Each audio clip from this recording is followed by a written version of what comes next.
Bom, já estamos de volta e agora aqui no estúdio a gente continua, claro, falando de política, agora com o deputado federal Assis Carvalho. Bom dia para o senhor, seja bem-vindo. Bom dia, Nájila.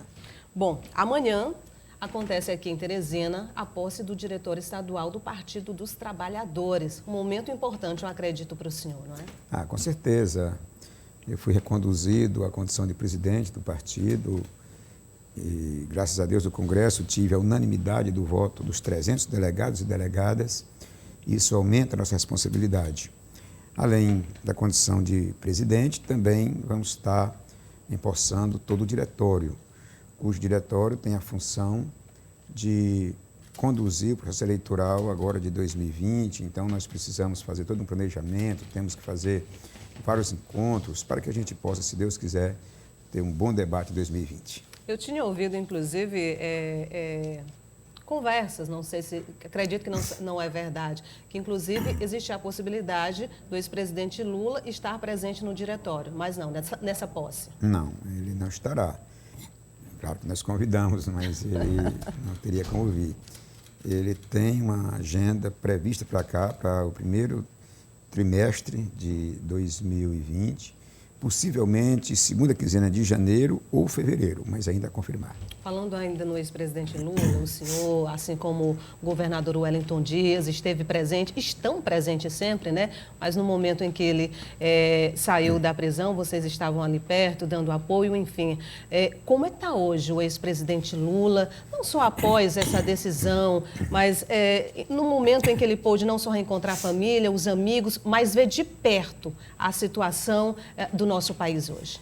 O Lula é contagiante. O Lula sempre passa animação, passa alegria, passa muita energia para a gente.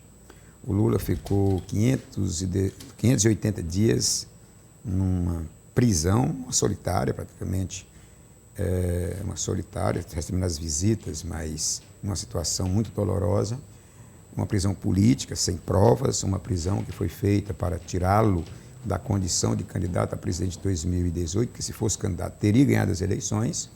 Infelizmente, um golpe que foi programado ali em 2015, 2016, com o golpe do presidente Dilma, tinha que dar prosseguimento na lógica deles, porque eles não convivem em paz com a democracia. A sua saída nos ajuda muito e nos anima. Nós não queremos apenas essa saída dele como está, nós queremos esse processo totalmente anulado, porque foi um processo parcial, foi praticamente um pilotão de fuzilamento que foi feito ali de forma combinada, foi a coordenação combinada, parte da mídia, parte do judiciário, com a condução de um membro do Ministério Público corrupto, porque está provado que é corrupto, com os recursos que ele se apropriou, não conseguiu parte, mas muito ele se apropriou, utilizando essa condição dessa prisão política para aparecer na mídia e fazendo palestras milionárias a esse procurador, o Dallagnol.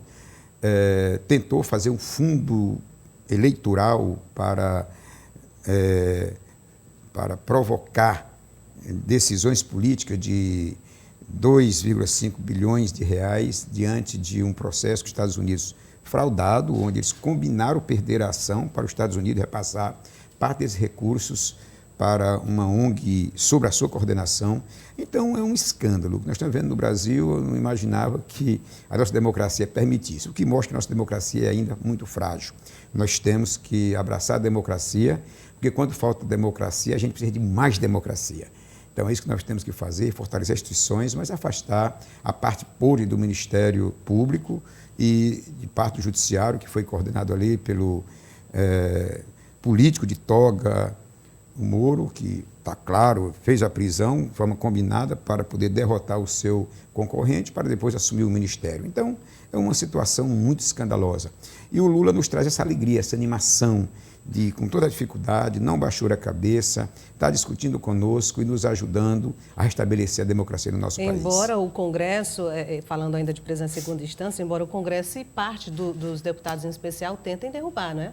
Voltar como era antes. Aí nós temos vários fatores.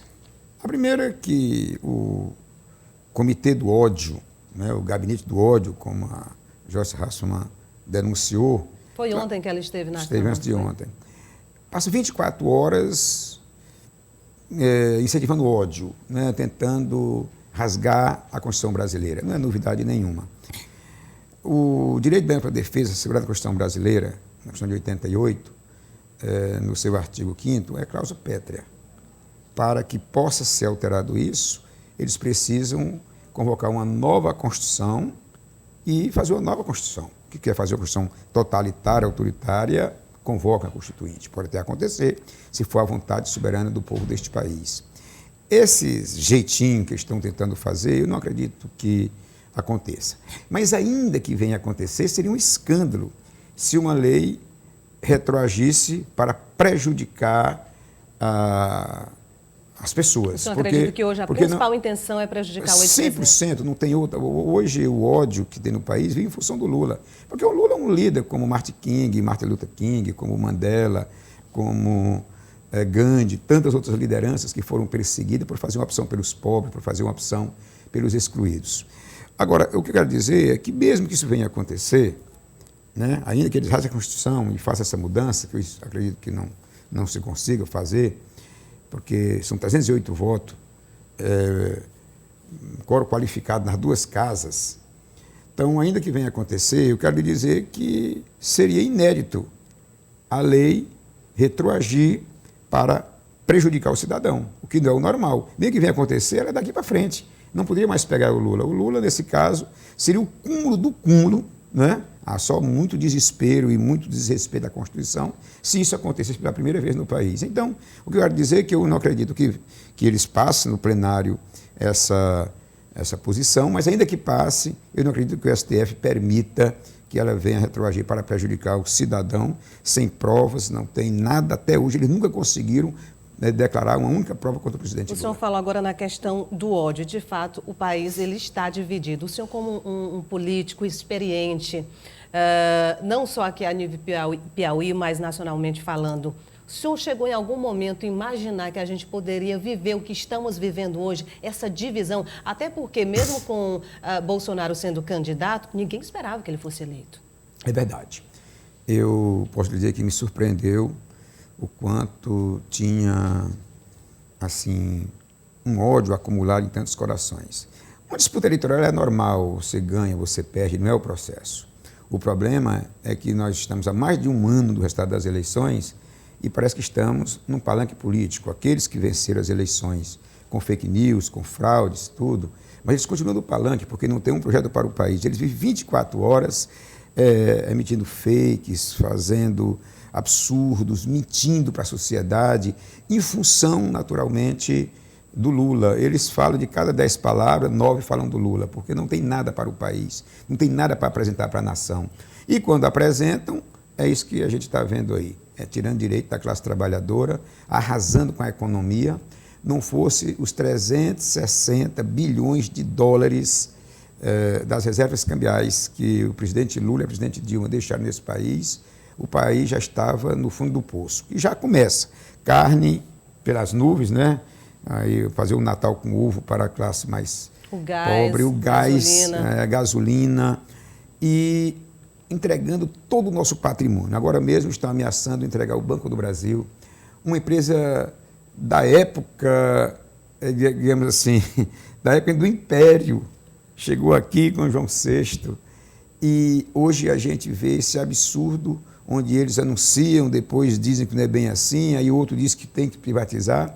São 66 bilhões que a União tem como parte do capital do Banco do Brasil. Agora, logo mais colocam a Caixa, já começaram a privatizar o filé da Caixa, né? As áreas lucrativas, mas o objetivo é desmontar todo o país, porque hoje eles dirigem praticamente para uma elite privilegiada, infelizmente. E o mais triste é a reiterada repetição do ódio através de um sistema robotizado, um sistema criminoso, pago com dinheiro público, um comitê do ódio dentro do gabinete do presidente da República, coordenado pelos seus filhos, e quem está dizendo não é mais o deputado Assis Carvalho, são parte daqueles que também estavam lá nesse comitê, que participavam dele, brigaram entre eles e agora denuncia, como o Bibiano, a Joyce e outros. Deputado, com o rompimento da deputada Joyce Hasselmann com o presidente Bolsonaro, o Partido dos Trabalhadores ganhou uma aliada? E de peso? Não, veja só, o partido não está preocupado em ter aliado que está rompendo com esse comitê do ódio, porque a nossa aliança primeira é com o povo. Essa é a aliança que a gente não abre mão. Agora, é óbvio que a divisão entre eles não ajuda o PT, ajuda a sociedade a compreender como o processo aconteceu. Nós já sabíamos, mas dito por a gente parecia que era apenas questão de ordem política. Agora não somos nós que estamos dizendo. Quem está dizendo são os generais que estavam lá, quem está dizendo são deputados que coordenavam esse governo, não era uma deputada qualquer, era a líder do governo. Quem está colocando era o presidente do PSL, que é o Bibiano. Então são eles que estão dizendo, não somos mais nós. E não estão dizendo, tipo assim, acho que foi, eles estão detalhando, colocando no aplicativo, o endereço, como é que isso é feito. Então, riqueza de detalhes. Nós esperamos que a justiça, nesse momento, acho que várias denúncias, depois da CPI, das fake news, acontecerão e que o STF tome uma posição sobre este crime que eles estão praticando em nossa nação com dinheiro público. Bom, vamos voltar aqui para a nossa política no Piauí, porque o Partido dos Trabalhadores já divulgou a pré-candidatura do deputado estadual Fábio Novo para prefeito de Teresina em 2020, ano que vem. E aí eu lembro que, assim como eu ouvi uma história de que o ex-presidente Lula poderia estar aqui na posse do diretório estadual, também ouvi que ele deve estar no palanque de Fábio Novo. Sim, isso confirmado. Tive pessoalmente o presidente Lula com o deputado Fábio, com a nossa vice-governadora Regina, e lá nós dialogamos sobre Teresina. Ele confirma que não estará somente em Teresina, mas ele estará ajudando o partido, que nesse momento ganha uma força muito grande com a sua presença em várias cidades, naturalmente as maiores cidades. Eu gostaria muito de levar também aqui no Piauí para outros locais. Vamos convidá-lo, mas Teresina, com certeza, ele estará conosco, fortalecendo a candidatura do Fábio Novo, que é uma candidatura que eu acredito muito, uma candidatura que tem viabilidade, até pela sua capacidade de dialogar com a sociedade, independentemente de partido A ou partido B, ele consegue dialogar com um público que perpassa a questão da luta partidária. Então, eu estou muito animado com a candidatura do deputado Fábio Novo. E para essa pré e campanha para as eleições do ano que vem, qual é, digamos, o objetivo principal, não só do diretório estadual, mas dos diretórios? Veja só, nós temos a posse amanhã do diretório estadual, que é quem coordena os diretórios municipais. Nesse momento, nós já estamos recebendo aí em torno de 80 candidaturas do partido que encabeçarão em todo o estado do Piauí. As informações que a gente tem, de forma preliminar, é que o partido se fortalecerá muito. Primeiro porque o partido já é muito forte no Nordeste, no Piauí de forma particular. E depois porque o desastre que está acontecendo no governo federal termina nos ajudando também. Porque não tem nenhum partido que possa fazer o contraponto a este projeto como o PT. Mesmo outros partidos que estão na base do governo, aqui do estado do Piauí, mas do governo federal termina estando na base lá também. Então, eles não podem ficar à vontade. O governo federal está fazendo gol contra, deputado? Então, ele está fazendo um gol contra. É claro que a gente hoje mostrar o descalabro deste governo, isso ajuda a sociedade a compreender por que é que o gás está no preço que está, por que é que está o preço da carne, por que que os combustíveis estão assim, por que que não tem mais Minha Casa Minha Vida, por que que estão tirando o direito das pessoas com deficiência. Você veja o nível que nós chegamos neste país, né? Agora, colocando outdoor que tem que acabar com o privilégio dos deficientes. Estava vendo agora um outdoor em Santa Catarina, uma coisa triste, né? Que já estão divulgando, que faz parte do comitê do Gabinete do Ódio. Então, as pessoas começam a perceber que quando o seu salário, que o salário mínimo teve um crescimento significativo no período do PT, onde a economia mais cresceu, e neste momento o salário mínimo praticamente está sendo reduzido a migalhas, né? Então, as receitas, o capital deste país, as reservas cambiais sendo totalmente torradas, o nosso patrimônio sendo dilapidado, entregue praticamente para as multinacionais, estão fazendo um queima, vendendo tudo que esse país tem a preços insignificantes e empresas que são benéficas para esta nação. Então, a sociedade começa a perceber que alguma coisa está errada. E aí, quando você vai... Os ambientalistas, eu estava conversando com... eu estava na DIRP, que é a confraternização dos reitores do país inteiro, eu estive lá no almoço com eles, e eles faziam uma análise. Nós estamos tendo o antigoverno dentro do próprio governo, com os antissecretários. Quer dizer, você tem um secretário de Educação que ataca todo dia a educação. Você tem um secretário do Meio Ambiente que agride todo dia o meio ambiente.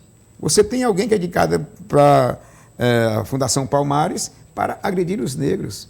Então, é uma coisa debochante. Quer dizer, você tem áreas do governo agredindo o próprio governo. Quer dizer, eu não estou aqui para governar, eu estou para destruir o governo. Quer dizer, é um negócio maluco. E aí, a partir daí, entregando todo o nosso patrimônio às multinacionais. Então, esse debate vai ser o debate de 2020. E não tenho dúvida nenhuma que ninguém melhor do que nós do PT para fazer um bom debate, se Deus quiser, eleger prefeitos e prefeitas, vice-prefeito e vice-prefeita, muitos vereadores e vereadoras, no Piauí, no Nordeste, se Deus quiser, no Brasil inteiro. Nós seremos o partido, se Deus quiser, mais votado dessa nação. E aí o senhor falando dos gols contras do governo federal, a gente lembra das propostas de algumas extinções, como, por exemplo, do Fundeb, que tem sido, inclusive, bastante debatido em todo o país, inclusive aqui na Assembleia Legislativa. É possível que isso aconteça de fato? Veja só o absurdo. O Fundeb, ele tem uma lei que ele, até 2020, se extingue em 2020, e até o momento, nós fechamos 2019, nós temos duas PEC transitando, uma PEC ainda de 2015, que é a PEC 15, a gente chama de 1515, porque é a PEC 15 de 2015 e a PEC 65 que está no Senado. O governo não deixa as PECs andarem. A gente fazendo esforço hercúleo, se reunindo, debatendo, ou seja, onde nós vamos chegar? Porque são recursos, imagina hoje como tratar dos professores, das escolas, sem o Fundeb. E até o momento nós estamos fechando o ano sem resolver essa situação, porque a PEC só anda na casa se tiver o líder do governo orientando os líderes das suas bancadas. E ele orienta o contrário. Isso que está acontecendo, é muito triste a situação do país. Só para a gente encerrar, deputado, o senhor, claro, continua visitando alguns municípios no estado, continua com emendas também para o estado do Piauí, no geral, mas é precipitado a gente falar agora em eleições para 2022? Para 2022, sim. Eu não trato de 2022, eu trato de 2020. Eu tenho um cuidado muito grande nesse meu quarto mandato, eu fui deputado estadual e estou no terceiro mandato federal, de tratar cada pauta no seu tempo. Agora, já começa a aquecer a situação de 2020, que, na verdade, eu estou ainda cuidando da organização do diretório. Nós só vamos discutir mesmo 2020 e 2020, mas já tem algumas pré-candidaturas. É possível que a gente já comece a analisar. 2022 eu jamais faria isso. Como deputado federal, eu tenho priorizado muitos municípios, em várias áreas. Agora mesmo, fiquei muito alegre com uma emenda que eu coloquei para o Hospital de Picos, são 34 milhões e 600, estava judicializada e tive uma felicidade de ser liberado aqui na Justiça. Nossa obra estará recomeçando em Picos, é uma emenda que eu tenho muito orgulho de ajudar aquela cidade querida. Aqui nós temos uma maternidade que está sendo construída aqui na Presidente Kennedy, uma obra monumental, vai ser o prédio mais bonito de Teresina e possivelmente uma das maternidades mais bem equipadas do Nordeste, onde, quando eu era secretário de Estado da Saúde, viajei em vários estados para conhecer essa experiência, fui inclusive à Alemanha para conhecer boas experiências sobre maternidade modernas, fizemos um tempo de referência, coloquei emenda juntamente com a deputada Iracema Portela, e hoje essa obra está andando aí a passos largos, se Deus quiser, até final do próximo ano, nós já deveremos estar entregando a primeira etapa dessa obra. Aqui em Teresina, eu coloquei 24 milhões de reais, onde nós temos 37 unidades básicas de saúde, algumas concluídas, outras não. Mesmo o prefeito, nós somos de partido diferente, mas eu tenho compromisso com a cidade. Então, quem tem mais recursos investidos na saúde sou eu aqui em Teresina, de emendas que o meu mandato me faculta, e eu quero agradecer ao povo do meu estado, porque se eu não fosse deputado eu não teria condição de ter as emendas que tenho para ajudar a cidade de Teresina. Então, a gente tem feito um trabalho muito grande, e aí quando você chega lá em 2022, se a gente se propõe novamente a algum cargo, a sociedade avalia a gente, mas hoje eu não discutiria 2022 ainda. Ok, deputado, muito obrigada pela vinda do senhor, um ótimo dia e volte outras vezes, por favor. Eu que agradeço imensamente o carinho que sempre sou recebido aqui, aqui com meus amigos que tenho aqui dentro da TV O Dia, o Jornal O Dia, né? O Valmir Miranda, um grande irmão, uma pessoa, um grande parceiro. E em nome dele, quero abraçar a todos vocês que fazem um trabalho com muita competência. Muito obrigada. E dizer mais, se a gente não se encontrar até lá, também Feliz Natal. Para o senhor também, para toda a família, né? Exatamente. E está passando voando, viu, deputado? Está passando rápido. Obrigada.